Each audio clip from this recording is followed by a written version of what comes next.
कहते हैं अगर गांव में किसी के साथ रंजिश निकालनी है तो उसको प्रधानी के चुनाव में लड़ा दो। और गांवों में करते भी ऐसा ही है।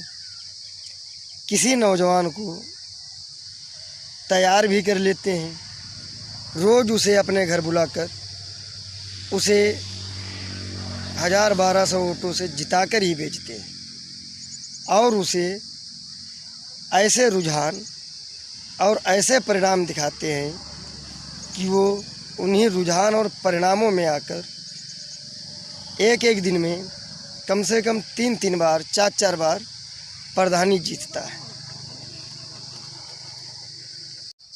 पूरा दिन वो प्रधानी के खुमार में ही घूमता रहता है।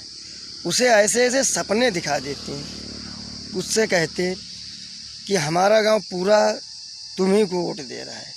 बेशक उसके साथ 2 भी वोट ना हो, फिर भी वो अगले को यही सांत्वना देता है कि हमारे साथ में पूरा गांव है। उसके बाद कहता है कि ये पड़ोस का भी गांव तुम्हारे साथ में है। बेशक वहाँ उसे कोई जानता भी ना हो, फिर भी वो यही उसको सांत्वना देगा कि ये गांव हमारे साथ में है और तुम्हें ही वोट देगा।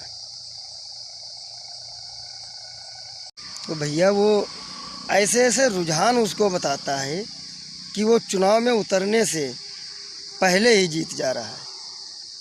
और अगर पड़ोस में कहीं शादी है तो उससे कहेगा फलाने के यहाँ शादी है, फलाने के यहाँ शादी है, 30,000 रुपये दे दो, वहाँ पहुँचा देंगे। जबकि हकीकत यह है पैसे वहाँ तक पहुँचते ही नहीं और उससे पैसे लेने पहले चालू हो जाते हैं। जबकि न चुनाव आता है और न चुनाव में खड़ा ही हो पाता है, उससे पहले ही जेब कतरे चालू हो जाते हैं।